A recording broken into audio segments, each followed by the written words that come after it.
B&G Supply Company. So if y'all need those supplies for your businesses, make sure you go holler at B&G, my man CJ Gidry and everybody, the team over there, get you guys together. And as we have at the top of the hour, of course, a very special guest here, man. This is a guy who I enjoyed talking to. I told you he was one of the guys, if you've been listening to the show for a while, I used to look up to, watching those old school games back in the day, BET and everything else. Want to welcome to the show, my man, Mark Gray. Good morning, Mark. What up, D? How you What's up been, with bro? it? Just chilling and enjoying a holiday weekend.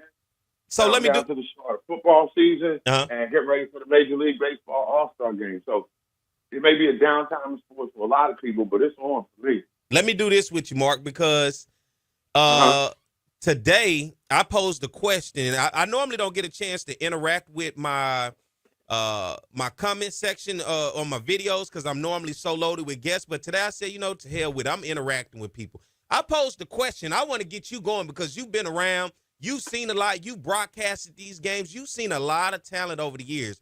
My question is, I got two of them for you. Who All is right. the best player that you've seen, whether it's the SWAC or the MEAC, across any sport? Just overall, that one guy, that's one. And or what is the greatest team across the SWAC or the MEAC ever assembled that you've seen with your own two eyes?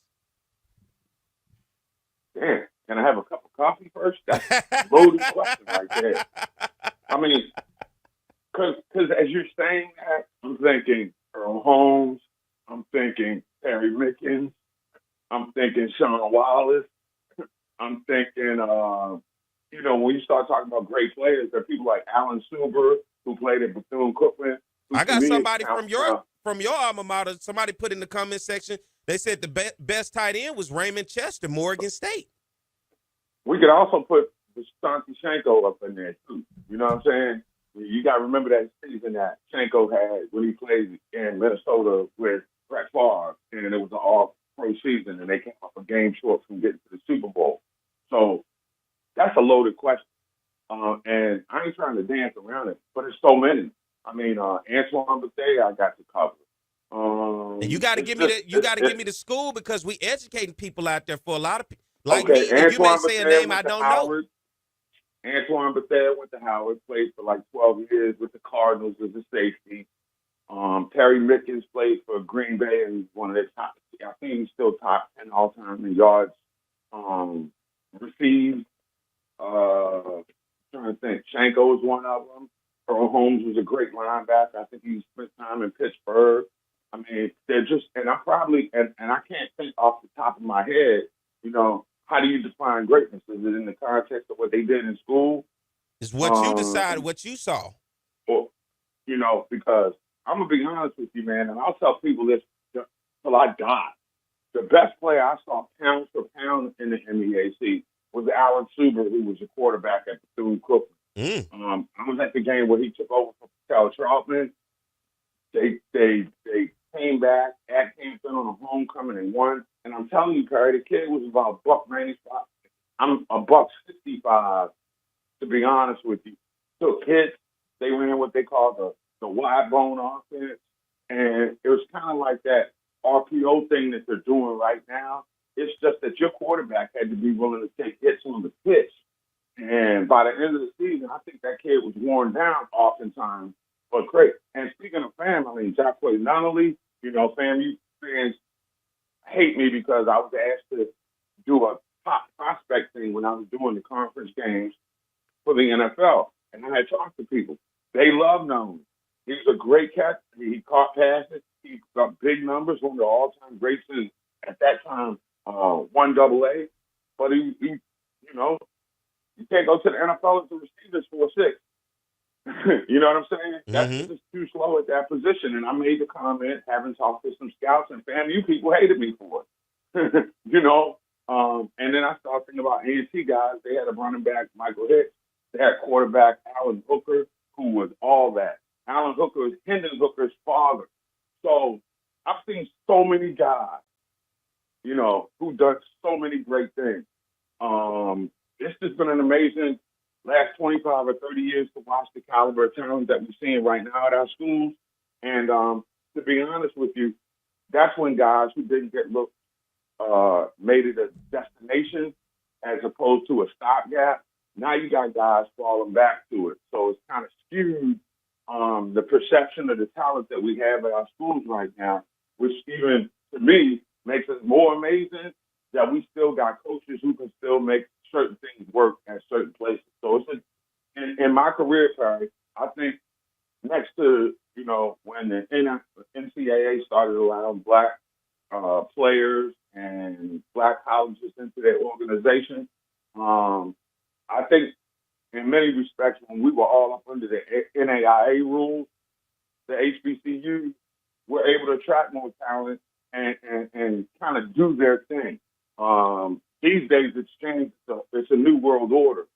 And for me, given that the best black talent could only go to black schools up through, say, the mid 70s, it's kind of hard for me to make that comparison because it's two eras. It's almost like the days of Major League Baseball before Black American athletes were allowed to compete, in terms of you look at records because even baseball proved it last year, Pete, when they pretty much statistically proved that Josh Gibson was the greatest player ever using all the analytics of today, the WAR, the ops, in addition to batting practice, home run, and RBI.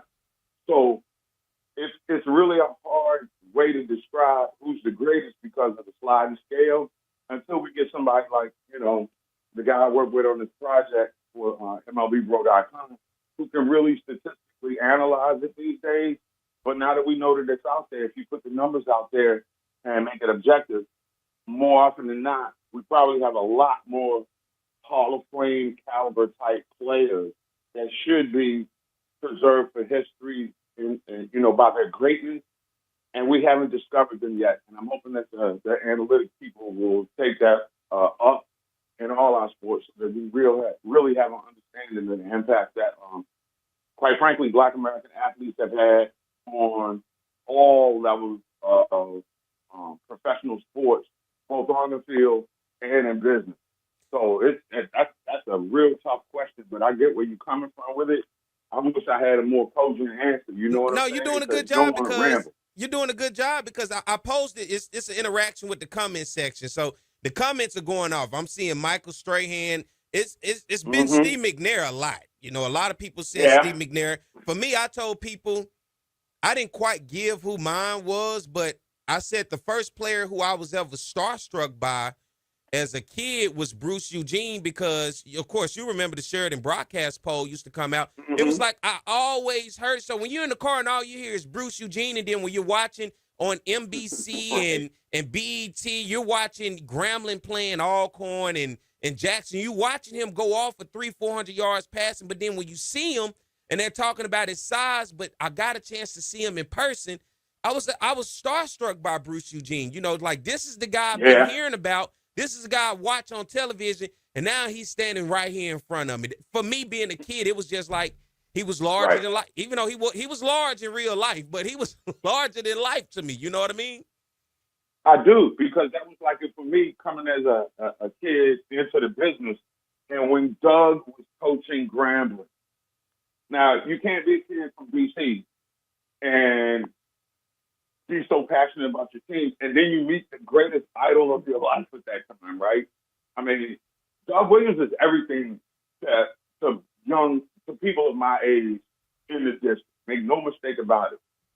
There's only one person probably that's revered more in D.C. by Black Americans. His name would be Marion Barry, and he was the mayor of the city. After that, there's Chuck Brown, and then there's, the go-go guy, and then there's Doug. That's it. That is the holy grail of dudes. And there's a news anchor named Jim Vance who passed away, who was just the coolest dude ever. So that would be the Mount Rushmore of influential Black people to folks in the district. And they can say what they want, but that's just how it is. So when you look at Bruce Eugene, and you stand in line going, wow. Can you imagine what it was like for me to say, yo, I'm Mark Ray, nice to meet you, dog?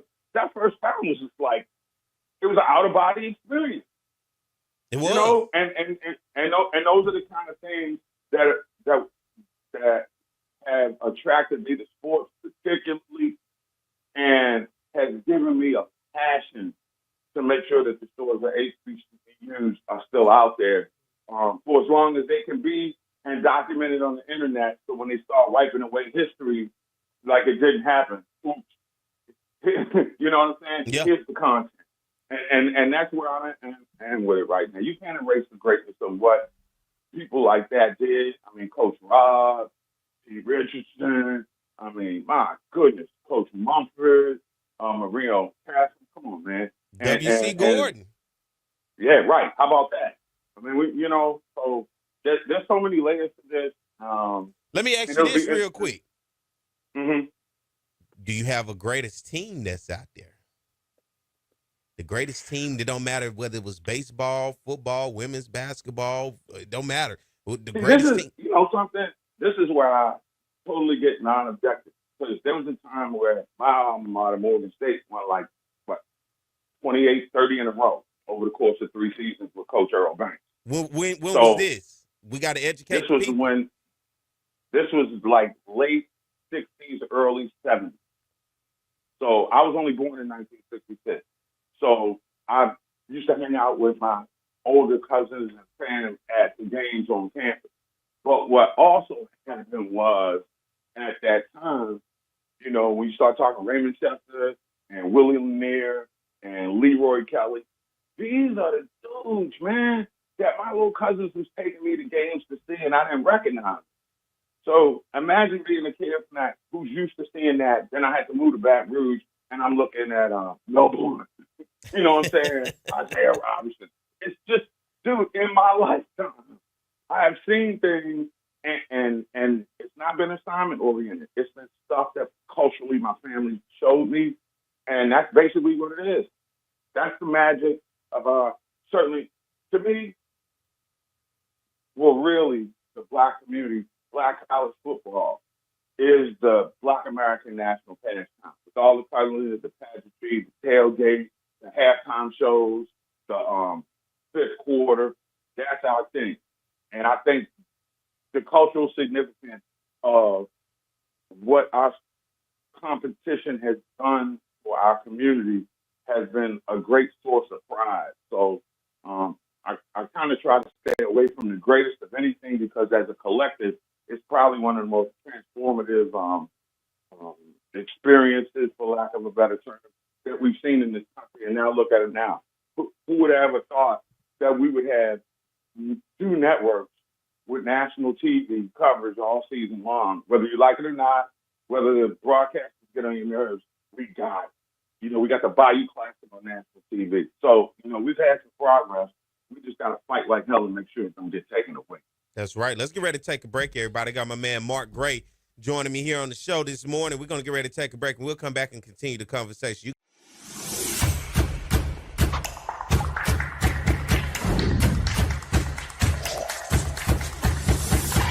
All right, we're back. It's the Jaguar Journal. Good morning, everybody. Listen on Talk 107.3 FM across the Baton Rouge capital city area and watching on our Facebook Live and YouTube Live. I am Perry White. Got my man Mark Gray joining me this morning. Good morning, Mark. Hey, what up? Man, as we continue this conversation, man, what's going on? You got some information. What's going on in your world these days, man?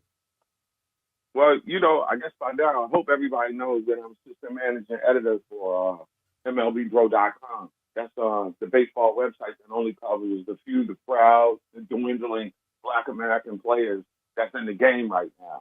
And what people don't know about Major League Baseball is that from the 50s through, I guess, the late 80s, that was the golden age of Black American baseball. And while everybody talks about the impact that the players from the Negro League had, most of those Negro League players, believe it or not, were being educated at HBCUs. So what happens is, or black colleges at the time, however you want to look at it. So what I've done is, and when you look at the course of baseball history, you would be shocked how many Black American players have played significant moments in big games. So with my website, MLBbro.com. Next week, in conjunction with the Swingman Classic, we will be dropping the MLB HBCU all-time team. And I will say this, that in my research, and thanks to Jay Sokol from Black College Nines, who does the HBCU football polls and baseball polls and things like that, and Coach Roger Cater and some other people that were on the committee that I kind of put together and said, look, I want to recognize the fact that as I do a segment or feature, Perry, called Black in the Day, and you can go to YouTube and find those archives. I've got about 60 pieces over the last 5 years that I've done chronicling the impact that Black American baseball players have had in the game. And as you do deeper dives, you start respecting the appreciation for baseball players who came from Black schools. Now, in some places, the players didn't necessarily play for the schools because the schools didn't have baseball at that time, but they did get their degree. So if you got your degree and you played at an HBCU, you qualify for the list. So you open that can up and you start realizing, and I'll go back to 1969. Perry, you weren't born then. You probably was just a thought in somebody's born. My mom But was what like happened 3 is, years old. see what I'm saying? So let me tell you about 1969, because everybody's heard about the amazing New York Mets, right? The team that knocked off the Baltimore Orioles in one of the biggest upsets in sports history. It was a time where Baltimore lost to New York twice. They lost to the Jets in '69 in the Super Bowl, and they came back and lost the World Series in '69. But what happened was, the untold story of the '69 Mets is that it was the Black college players that won that. No disrespect to everybody hearing from Tom Seaver, Jerry Kuzman, John Matlack, the white pitchers. It was the Black HBCU guys that won that series. Tommy Agee from Grambling State University had 2 big catches in Game 3 and hit a home run. The Mets took that series under control like that. You got to remember, the Orioles were a 102-win team. They were a juggernaut that year. They were the baddest team. What happened was the Nets beat them, for context, in a way that NC State beat Houston. Only won that cruise for 3 or 4 games to 1 series. It wasn't supposed to happen.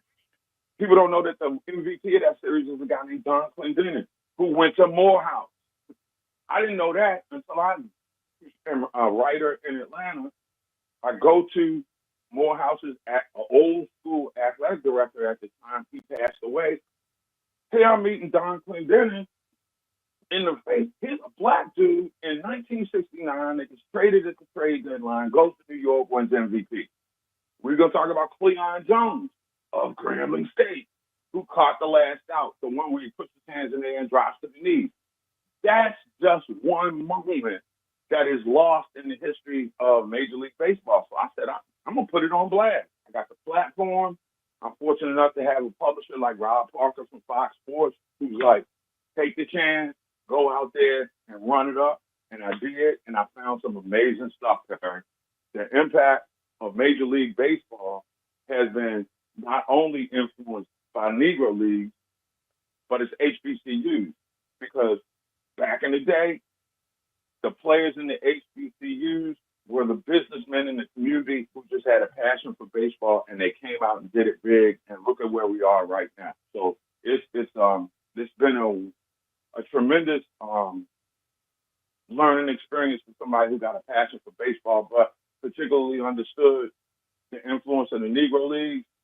But I think that when you start looking at the influence of the Negro League in Major League Baseball, it starts with a lot of people who were, if they were getting paid playing Negro League Baseball, they were also getting their educations and starting businesses on the side so they could keep it going. So it's a tremendous, and I would say to anybody who really wants to learn an alternate side of Black culture, which was civil rights away from the marches and stuff like that, do a deeper dive into what Black American players did to help blow up a game, and I mean that in a good way, with the talent and the athleticism that was brought to the game by the Black American players, it kind of saved baseball. And the players that I have on this list were critical contributors on the old school level, but contemporarily, you got the Ricky Weeks in the world, which I'm gonna say it to y'all, Southern fans, y'all don't revere y'all heroes the way that you should. Thank you. You know, I just said Ricky deserves a statue outside of Lee no, Hines Field and a lot more. Like he's no one to ever win that Golden Glove, go to the Spikes Award at a HBCU again. You just won't he see it. hit he hit 495 for the season, bro. He hit 495.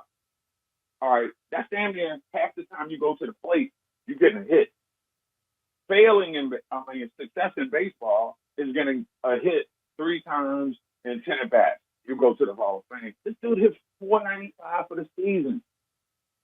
I mean, it's absurd that Southern blows him off like that. But it's just, I just don't get what Southern does, really, man, as far as treating the history properly. You know, and I still go back to where it took them, 7 months of Sundays in order to get Pete's name on the football field. You know what I'm saying?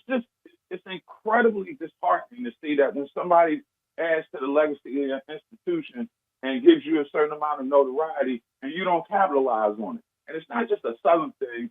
I think in many respects it's an HBCU thing. And we got to get off of that.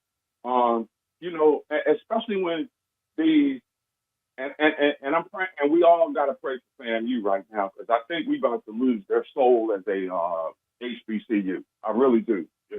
Ron DeSantis has put this MAGA woman into the presidency at FAMU, and so we all know that the significance of Florida A&M is going to be diminished because they got a racist governor. And I don't know why Southern in the capital of the state, you're revered, people respect you. Why don't you celebrate the accomplishments of your own instead of amplifying the stuff that goes wrong? You get a lot more headlines, board of trustees and administrative hires. Hey, let's just honor the greatness of the people that have come behind you, because if you don't do it now, you may not get a chance to do it, and it may be forgotten for generations. And I think that's where we are so important right now in this business right now. You have to leave archived information that will stand the test of time, that will refute the ignorance and propaganda that folks are trying to tell you. Hey, Mark, Mark. and you have at least 75 million people who bought into it, and that's where we at right now. And that's why I posed the question today. I know it may be so broad and it's hard to think, but if we don't have the conversations to say, okay, who's the greatest that you've seen, the greatest team? Those are the type of conversations, because just can't say, well, over my time, it's been so many, and then leave it at that. We have to talk about it. Like I told you had a conversation. Bo Jackson played when at Auburn? When I was getting ready to graduate from high school. If you go to an Auburn game right now, there's students and young people still wearing Bo. They never saw him play. Just heard probably somebody talk about it, and it's just a lore that associates itself with that school and with that program that you just know that's synonymous. It goes with football. Whoever Bo Jackson is, whether they know him or not, it goes with football. That's the same way we have to do. That's why I love the conversation there, because I'm saying we got to bring up the names, because you may bring up some names that in my short time that I don't know about, and educate me and let me know who they are, because I need to know who these people are so then I can tell the story, because I only know what I know. And that's how it is when we teach our children, when we teach a village. You got to teach them what you know, not just what they see right now. Let me ask you this. My man Varg said Ricky Weeks' pictures and name are all over Lee Hines Field. Is that enough when you're talking about a legend like Ricky? No. I mean, for the reason that, remember what he played, 10 years in the league, he was an all-star, he's an associate manager. I mean, come on, man. In the holy grail of evolution of your baseball experience, Ricky Weeks is, I mean, you just look at it. He was a pretty much unrecruited, not highly appreciated talent. And then coach tells Ricky, dude, you an athlete, bro. I'm taking you out of the outfield and putting you at second base. And it works. It's an amazing story, bro. It really is. The conversion of him from outfield to infield, which in theoretically now would, if you want to contextualize it, folks who don't remember Ricky Week, that's basically Mookie Betts. All right, let's be clear about that. And when you get right down, Ricky Week was a lot like Mookie Betts. That person used to play infield and outfield positions and stole bases. He was a five-tool player. And it's like, and I will say this, in all fairness to the new generation, with baseball being defunded on most campuses at black schools these days, and it's not a TV sport, and then somewhere in our community, Major League Baseball has lost its cool when you don't see enough players of color who speak the language that you do. You know what I'm saying? And it's funny to me, having been in the baseball locker room for the last 30 years. I cut my teeth when I'm covering the Braves. I'm in there with Terry Pendleton, Bonnie Smith, David Justice, Ron Gant, Morgan Freeman, another black college player from Jackson State.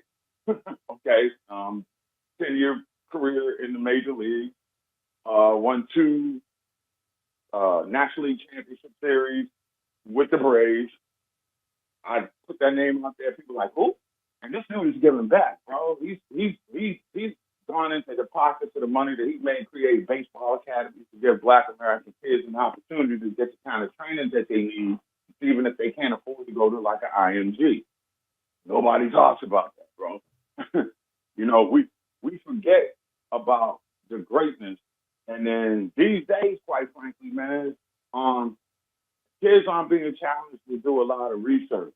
And that's the thing that concerns me about the climate that we're in right now, particularly since the Department of Education has been infected by, the wrestling queen. You know what I'm saying? She don't know nothing about education, but she's the wrestling queen. And we start taking books out of the Library of Congress and start, diminishing the full picture of American history. We're going to miss out on stuff like that. So that means that I do have to coach you up so that you can keep the memories going, because we don't want them to take, like they're going to try to erase up Barack Obama from history books. That move is on. It's almost like there's a groundswell of support for people from the other side who don't want to remember the contributions that people of color have made to this country to, I guess, make it great when it was great, according to the terms that you use. You look at greatness, right? So you will find that the legacy of Major League Baseball has dramatically been impacted by people from the HBCUs. And I'll tell you this. I could make a compelling argument that of all the great names that we've talked about, that there's one player that went to fame who's probably standing out from them all only because he's from an HBCU. If you're old enough to remember Andre Dawson, who played for the Expos and the Cardinals, this dude, I mean, I asked Coach about it. I asked Jay about it. And clearly, Andre Dawson was that dude. I mean, the Hawks 7-time All-Star. I think he hit like 500-some home runs. He stole like 400 bases. I mean, people don't talk about that. And you look at FAMU, right? They had, on my list, they've got Dawson. They've got Marquise Grissom, right? We've got Vince Coleman. And they would have had Tim Raines. It's just that FAM offered him a scholarship, and the Expos paid him to go to the minors, and he said he didn't want to go. Nobody knows those stories, and when you start doing a deeper dive, you start seeing how it was like that. So you had players that couldn't play in the major league that played in the Negro League. You had a lot of guys that had to work and go to college, but they were getting paid by playing in the Negro. Joe Black is one of them from Morgan State. I mean, he didn't play at Morgan, but he graduated from Morgan, but he was playing baseball after school with the Baltimore Light because finally the Negro League is a feeder system for Major League Baseball. It wasn't like baseball players weren't, black guys weren't playing baseball. It was just that now the scouts was finding them, and it was like, okay, we're gonna get Joe Black, we're gonna get Jackie, we're gonna get Larry Doty. All right, let's go scoop the dudes up. They can play, and we'll just have to work on where they can sleep. Because most hotels were segregated. You had white hotels, and then you had black people who were there traveling, just had to find a place to go. I'm telling you, I was at Rickwood last year when Reggie Jackson talked about his experience in Birmingham, and I was like, wow, that just only added the, um, you know, for lack of a better term, I call it romance with the game. It's certainly the Black American baseball game that you find out because when Reggie Jackson tells you the story that Bear Bryant, and he was playing for the Birmingham Barons, and he said Bear Bryant used Reggie Jackson to convince white people in Alabama that it was cool to recruit black players. Everybody's heard the story about how Sam Cunningham came from USC with John McKay and beat Alabama down. But before that, Bear Bryant kind of stood Reggie Jackson up in the room amongst the, for lack of a better term, Alabama boosters. And Reggie will tell you the story. His words, not mine. Bear Bryant stood me up. He said, "This is a fine boy right here. We got to get some more niggas like that so that I can beat John McKay, Aaron Parsegian, whoever else, the dude that was coaching at Ohio State at Woody Hayes." He said, "I ain't going to beat none of those guys until I get some," his term, niggas like this. People stood up, gave him the hand. Reggie said, "You know something? It took a lot for me to swallow that, but I knew where he was coming from. It was a compliment back in the day." Let's So do this. the backstories of some of the stuff that you find out from back in the day would shock people, but it happened. We got to get over it. Black people have moved forward. Yeah. I don't think the other side has. Let's do this, Mark, real quick. Let's get ready to take a break. Take a quick break, and we'll come back and continue the conversation. Everybody out there listening, that's the voice of my man, Mark Gray. You got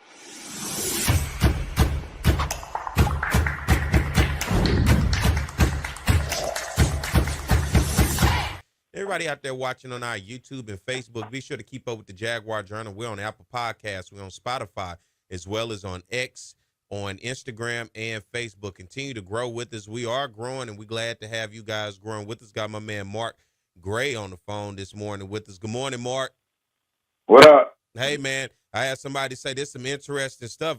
Give people information to the work that you're doing, how they can keep up with it and continue to grow with you as well. Well, they can always hit me up on social media. I'm the Sports Guru on Facebook, Twitter, Instagram, TikTok. I'm even doing the Snapchat thing. First time I ever started doing Snapchat, but it's an interesting point. But what I'm doing really right now is I'm assistant manager and editor for MLBBro.com. Rob Parker started a black baseball website like 6 years ago, and I was one of the first two people that he hired. And when he said it, I thought he was kind of crazy. What are we going to do covering Black American baseball when it don't seem like it's so many people that are into it? But what you find out when you put it out there, there's a thirst for this energy, not only by people in our community, but, it's the funny thing about baseball historians, man. Most of them are white, and the real appreciation, the real acknowledgement that Black American baseball has been given has been because there have been some conscious white guys, white people, who, respect the game objectively. And I think that's what we do right now. But, I mean, the thing for me over the last 5 years, I've always had a passion for baseball. I tried to play the game. I mean, I was good enough to play in high school, but after that curve started moving too fast. You know what I'm saying? So, yeah, hey, dude, the curve, there's a big difference between that curveball in high school and the curveball in college. Let's just say that. But that's where it is for me. I played the game. I'm that kid that was old enough to have, like, Pop and Uncle that would take you to the old school barbershop. And I'm talking about Reggie Jackson and telling me, you ain't seen no baseball players. You ain't seen Satchel Paige. You ain't seen Goose Tatum. You ain't seen. I'm like, all right. So I'm hearing about all this stuff. And again, I'm a baseball kid growing up. When we were out, there was no cable TV. There was a couple of things you could bank on from a sports thing that you could see, folks. And there was no ESPN. I know I scared a whole lot of people in the audience. There, no ESPN. Yes, I lived before ESPN. And what we would do, I mean, baseball was on free TV every night in the summer. So if you understand it, once the sun went down, you went in the house because it was so humid, you watched the baseball game. You watched baseball on Saturday afternoons because that was the only time you'd watch it on Monday night. There was a thing called Monday Night Baseball at that time. And I just kind of fell in love with the game. And the craziest thing is, I get to Atlanta. You remember the Braves had sucked. I mean, they were just terrible for about 20 years. Couldn't get anywhere. I moved to Atlanta, and my first year on the beat, they won the National League West Division. Yeah, believe it or not, folks, the Braves did play in the National League West. So they had to play the Giants. They had to play the Dodgers. They had to play the Astros. I mean, and I think the Padres. It's a totally different Major League Baseball at that time. But, and I was overwhelmed by trying to figure out how to cover that sport. But I'll say this: any journalism kids out there who want to get into the sports game, if you can cover baseball, you can cover it all. It's so long, it's so tedious. There's so many nuances, different personalities, and just to watch the game on the inside evolve for the last 25, 30 years, and see the diminishing amount of Black American players, that troubles me. And that's why I thought it was important for next week for us as we get ready for the Swingland Classic. And again, when I told Coach Roger Cater about this a year ago, he was like, I'm all in, whatever you need. And, that dude is a jewel, man. And I think that we got to start appreciating guys like that, because we're not going to have them for so much longer. And what happens is you gotta soak up as much as you can from them so that you can spit it out there in another way. And I think what we do on the multimedia level with our podcast, we got an MLBBro.com podcast, mixtape, where we merge hip hop with Major League Baseball and tell stories in that context. We got a mad cool baseball website. And again, we cover the stories of Black American players, a few of them that are in there, but we got some great Black American players of this generation right now. And I'm just blessed to be able to watch one right now. You probably heard about that kid, James Wood, from the Nationals. He's all that. I was telling people when I first saw him, I was like, he reminds me of Dave Winfield from the other side of the plate. He's going to be in a home run derby contest this year. I will say this: I could see James Wood in a couple years morphing into the type of player. I don't want to put too much pressure on him, but he could be like Aaron Judge.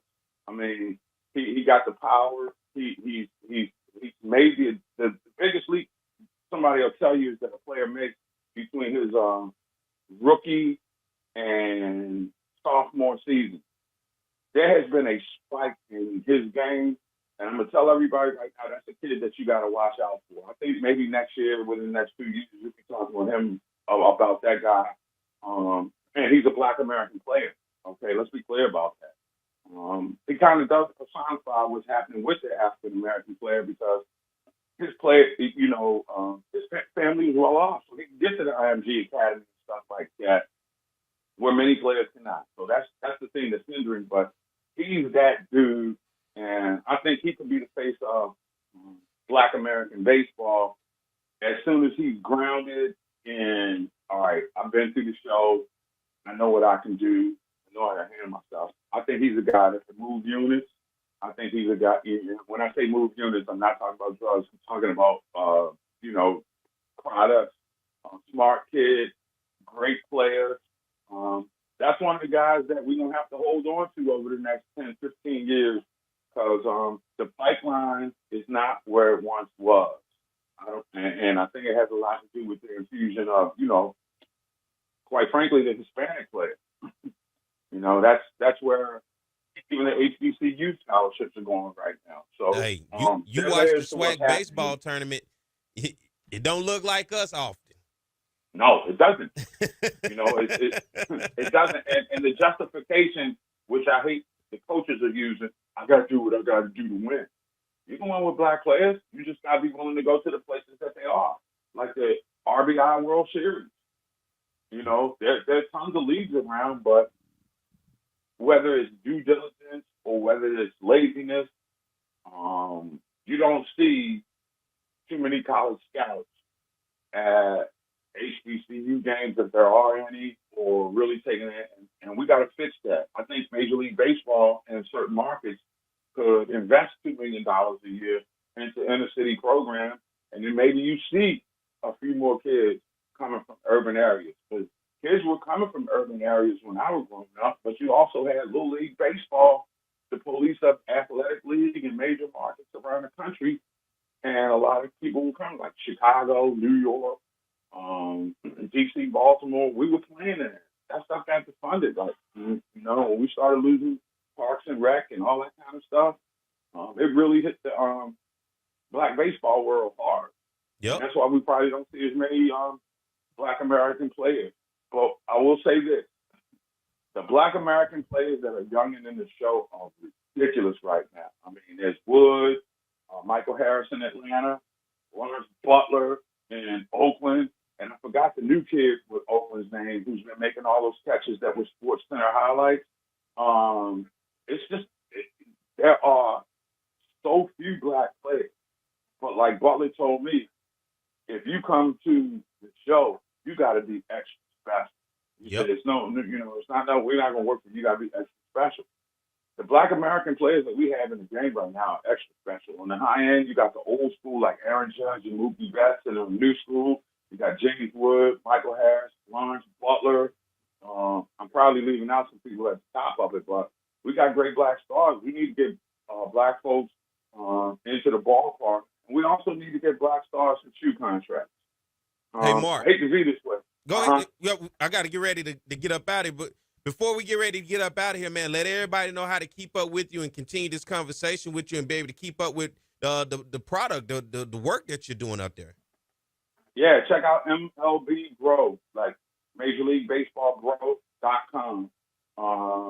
It's on. Go check it out right now. And next week, you will see my HBCU all-time team. So like Monday or Tuesday, because it's in post-production right now. So I've done all my work, the research, the script, the voiceover. I'm just waiting for the post-production folks to have it. Check it out this week. And I'm anxious to get my report card from Coach Cater to see if I got it right. Well, that's the voice of my man, Mark Gray. Mark, appreciate you coming on this morning with me, man. Thoroughly enjoyed this. Always, fam. Love you. Hey, I love you, and I'm praying for you, Louisiana, because I think the Speaker of the House don't have your back. Thank you, man. We love you too, Mark. All right, bro. All right.